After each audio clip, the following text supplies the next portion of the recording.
There we go. Hello, beautiful humans. Let me put my screen big so I can see. Guys, tell me if you can hear me okay, see me okay. I'm going to go here. I'm on my computer. I'm going to go on my phone and I'll double check as well. But if you see before me, let me know.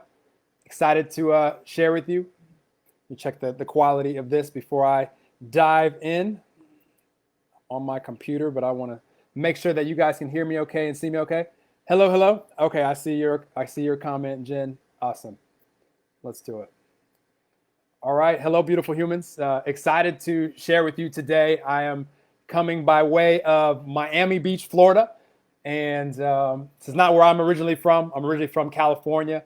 And just really excited to share with you guys today. I had the pleasure of connecting with Jennifer about a week ago. She was on my podcast, Enlightened Conversations, and really got to connect with her. And just an awesome human, and just really appreciate you guys for having me here and allowing me to share my story. And my intention today is simply just to inspire someone to know that all of us have gone through our different challenges in life, and as long as we're still here breathing, we still have more opportunity to live, to thrive, and to enjoy this beautiful life, this beautiful planet that we're all sharing. And this will be my intention to share that with you guys today. So let me dive right in. My name is Noel Strane. I go by the Angel of Abundance on all the social medias, and have a community called Universal Abundance Community, which is specifically to uplift the consciousness of humanity and to help people manifest the abundance of time, money, resources, health, all of these things. And I would not have been able to create this before I did, which will sound funny, but if I really go back, I grew up thinking that I was going to do something totally different. I grew up thinking that I was going to be a professional baseball player, and it wasn't a pipe dream. You know how parents will say, careful, you got to have a plan B, you got to have a backup plan. That was my mom. I had no backup plan. This was not, it was not meant to be backup plan. I started playing at the age of 2.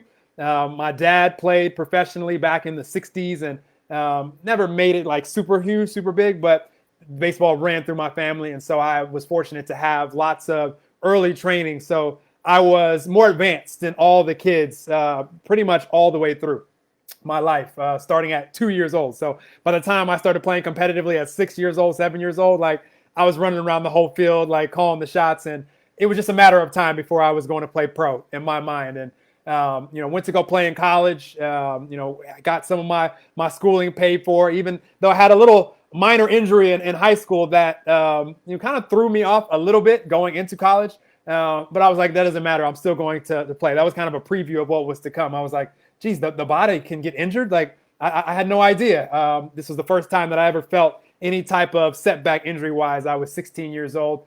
And but I took it as a blessing in disguise. I was able to add some elements to my baseball game, and then I got to college and had the best season of my life at 19. I was like, okay, we're rolling now. And the rules in baseball, when you go to play in college, you can't go play pro until after your 3rd year in college. So for me, that would have put me around 20 years old. So I was like, okay, perfect, right on track. Going to be able to retire my parents soon. And this is always my goal. This is always my dream, to be able to retire mom and dad, have this awesome lifestyle, be rich and famous. And this is all that I ever thought that was going to be in the cards for me.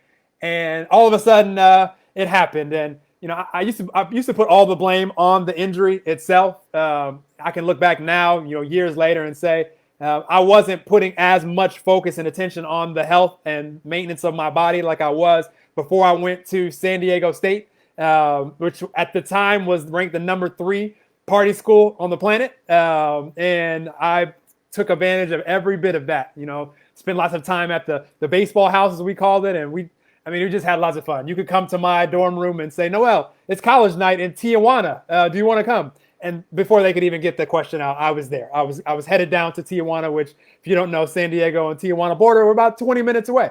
And you can drink in Mexico at 18. And so even though I had practice the next day or even a game the next day, this is how I was living my life. And then all of a sudden it happened. I hurt myself, and it was a shoulder injury. And baseball's a throwing sport. So if you can't throw, you're really not much use anymore. And I played hurt for a while, like a lot of people do. Like I didn't want this to, I kind of wanted to disguise it. So I was taking like icy hot baths. If you've ever been at a gym or been somewhere where you smell that really strong, like Bengay or icy hot or, Tiger Balm, like I was living in this for almost a full year. And by the time I finally had to get surgery on my shoulder, when I went into the doctor said, Noel, how long has this been? Have you had this injury? I was like, I've been playing with this for a while. He was like, Noel, you've had so much scar tissue inside of your shoulder that it looks like you've been hurt for like a couple of years. And so at that point, had the surgery, arthroscopic surgery on my labrum. It's ironic. I have a tattoo up here of a baseball guy, and I have 3 surgery marks above the tattoo, which was kind of the beginning of the end of the career. And so I still tried to play for a few years after that. I still, to this day, have never gotten the full flexibility back to my shoulder. And so that was kind of the end of the career. After a couple of years, I played semi-pro. I traveled to Texas and Canada. And, I was still trying to pursue the dream, but I realized that this wasn't in the cards for me. And you can imagine, as someone who thought this is all they were going to do, like there was many depressing years, not just days, but there was, my early 20s was a really depressing time for me. I decided I was going to move to LA to act because I was like, well, if I'm not going to be a professional athlete, then I have to be a movie star, right? I have to be an actor or a model, right? In order for me to have the success that I thought I was going to have in sports. And, that started a really rough journey of trying to manipulate the external to try to feel good on the inside, trying to have external success in order to feel good on the inside. And, for all of us that have gone on this journey, we know that is a great recipe for not feeling so good in the moment. The I'll be happy when syndrome. This was how I was living my life. I'll be happy when I can be successful. I'll be happy when I can be, recognized and famous and all of these things. And so really rough time in my early 20s. I was not passionate about acting or modeling. Got a few gigs here and there, but really when you go to LA to act and you're wanting to make it big, for most of us, you're in the service industry of some point. You're waiting tables or you're valet parking cars or you're bartending or whatever you're doing. Nothing wrong with that, but this wasn't my dream as a kid. In fact, I was valet parking cars just after working a graveyard shift for about a year, 12 midnight or 10 p.m. to like 6 a.m., just like miserable. And then valet parking cars in Malibu at Duke's Malibu, never forget. And parking people's cars that at that point in life, I thought I was already going to be driving. And it was just like a knife in the heart. Like my coworkers were excited when the Ferrari came on the lot. Like, ooh, we get to drive the Ferrari. I'm like miserable because I thought that this was going to be my car by this time.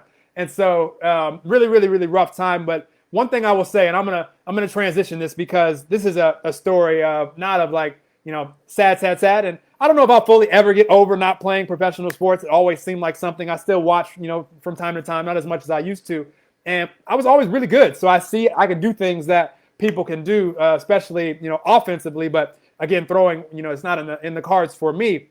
But one thing that I will say is I was open for, and I'm very thankful that, at this point, I didn't have much like spirituality going on in my life. Like I did believe in God. I believed in there being a higher power, but I didn't really believe all the stuff that I was taught in organized religion. Like my mom, still, she would make us go to church every Sunday, but I believed that there was something else for me. So I was open, and you could have come to me at that valet parking lot with pretty much any opportunity, and I would have been ready to take it as long as it was legal. I've never been one to want to sacrifice my freedom for any type of opportunity. So that's always been my flow. But I had a family friend reach out to me and introduced me to the world of entrepreneurship.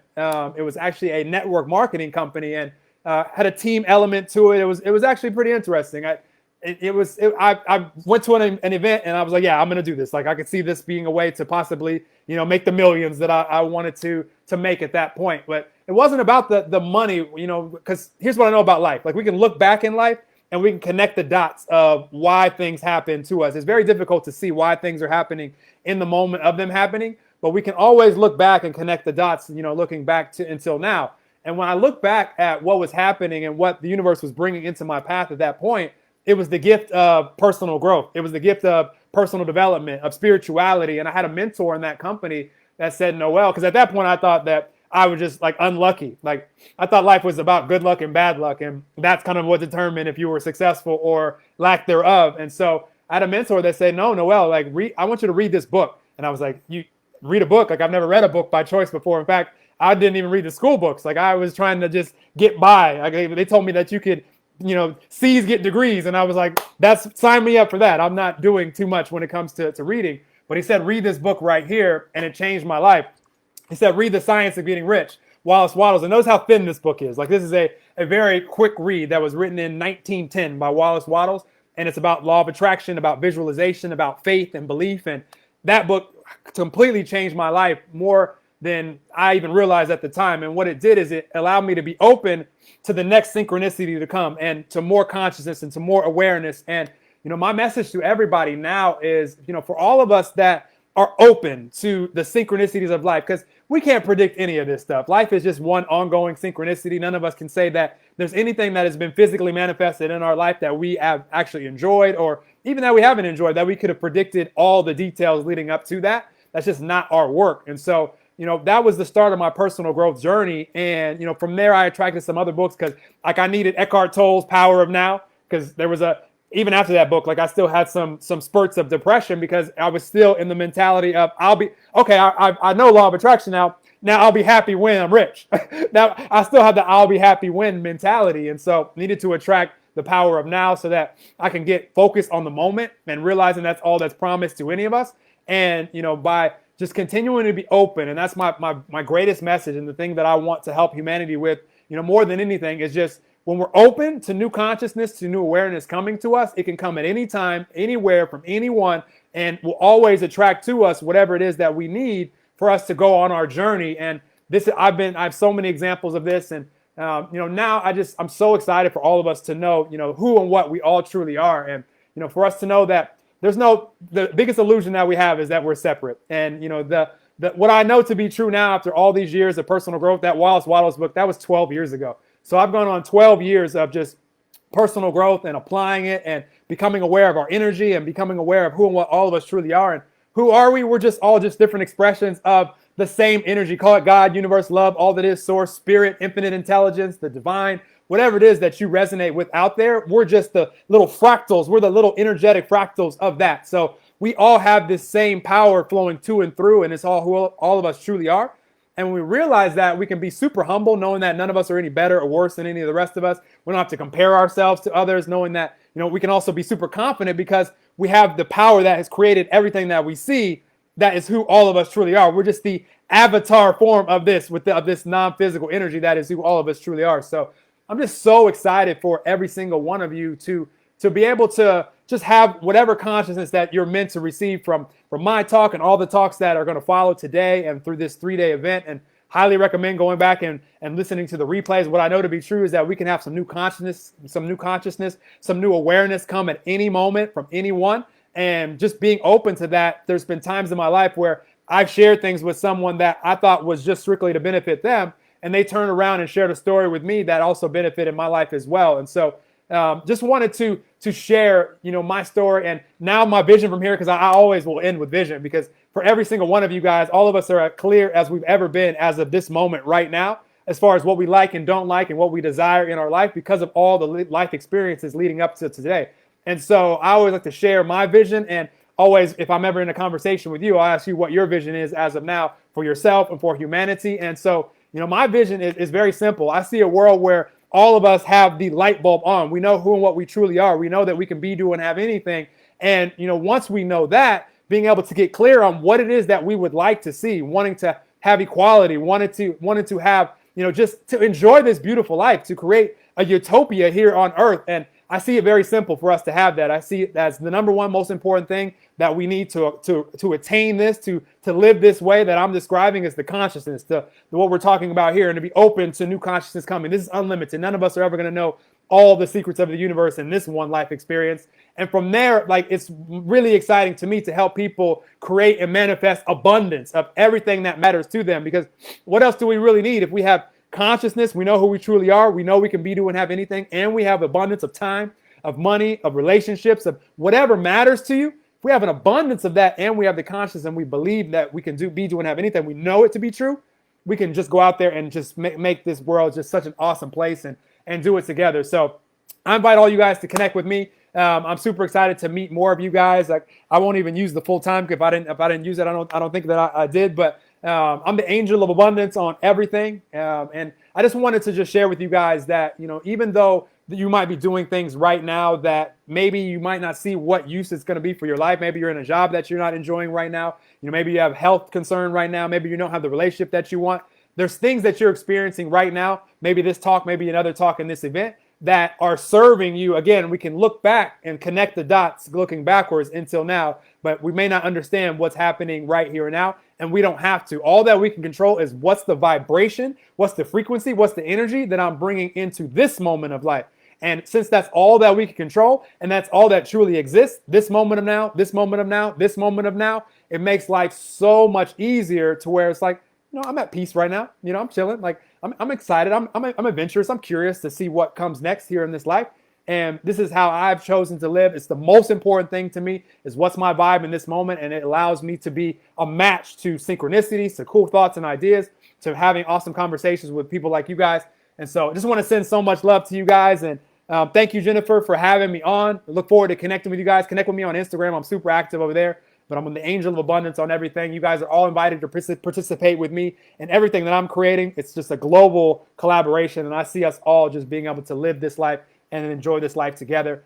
Love and appreciate you all. We're all in this together. We're all one. I've only gone 16, 17 minutes, actually. Now I'm looking at, should I flow more? Is there anything else that you want me to flow on, Jennifer? Because I'm looking at the time, and it's like 8:30, and you guys can like catch up. But I appreciate you guys, and I just wanted to, let me scroll down. Appreciate you, Natalie. Appreciate you, Rachel. Appreciate you, Naomi. If there's anything that I can do, I'm super easy to connect with. When Jennifer even hinted at me speaking on this, I was like, I'm the easiest person to collaborate with in the world because I just want to share anything that could impact or inspire you guys. And hopefully I've done this today. So appreciate you guys. I'm going to end the live. You guys enjoy the rest of tonight and the next day or today, wherever you are in the world. And I love all you guys. Appreciate you guys. We're all in this together. We're all one. I'll talk to you guys soon.